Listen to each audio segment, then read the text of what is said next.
Hindi ko nais na Kastila o Ingles ang maging wika ng ating pamahalaan. Kailangan nating magkaroon ng sariling wika. Isang wikang nakabatay sa isa sa mga katutubong wika dito sa Pilipinas.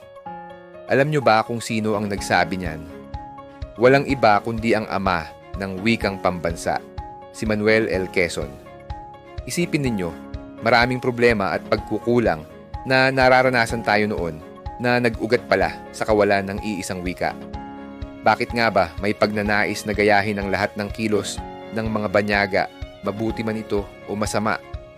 Ayon kay Quezon, ito ay dahil sa isang kahinaan, ang kakulangan ng isang tunay na pambansang kamalayan.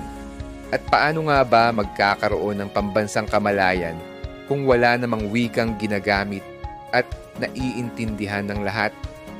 Naramdaman mismo ni Quezon ang hirap nito noong siya na ang Pangulo. Siya ang pinuno ng Pilipinas, kinakatawan niya ang bawat Pilipino. Pero kapag bumibiyahe siya sa mga lalawigan para kausapin ang sarili niyang mga kababayan, kailangan pa niya ng tagasalin o interpreter. Nakakahiya, hindi ba? Sabi niya. Ito ang nagtulak sa kanya na isulong ang pagkakaroon ng iisang wika. Bagamat sang-ayon si Quezon na ituloy ang pagtuturo ng Ingles at Kastila, mariin niyang sinabi na dumating na ang panahon para magkaroon tayo ng sariling wikang pambansa. Pero heto ang hamon. Ang mga Ilocano, gusto Ilocano. Ang mga Tagalog, gusto Tagalog. Ang mga Bisaya, gusto naman Bisaya.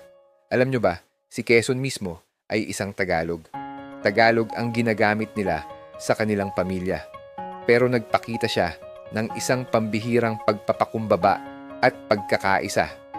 Sinabi niya, kung sasabihin ng mga dalubhasa sa iba't ibang wikang Pilipino na mangyan ang katutubong wikang pinakamainam gamitin, mangyan ang tatangkilikin ko higit sa ibang wika.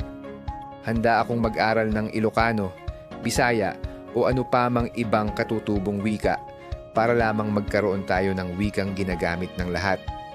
Ang aral dito ay hindi lang tungkol sa wika, kundi tungkol sa pagkakaisa.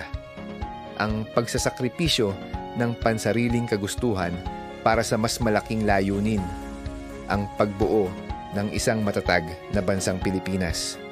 Ang kanyang paninindigan ang nagbigay daan sa pagkakaroon natin ng wikang Filipino na siyang tulay ng ating pagkakaintindihan ngayon. Sana ay may natutunan kayo sa mahalagang bahaging ito ng ating kasaysayan. Maraming salamat sa panonood. Huwag kalimutang mag-subscribe para sa mas marami pang kwentong nagbibigay inspirasyon. Hanggang sa muli, ito ang inyong Sir Guro Ben, paalam.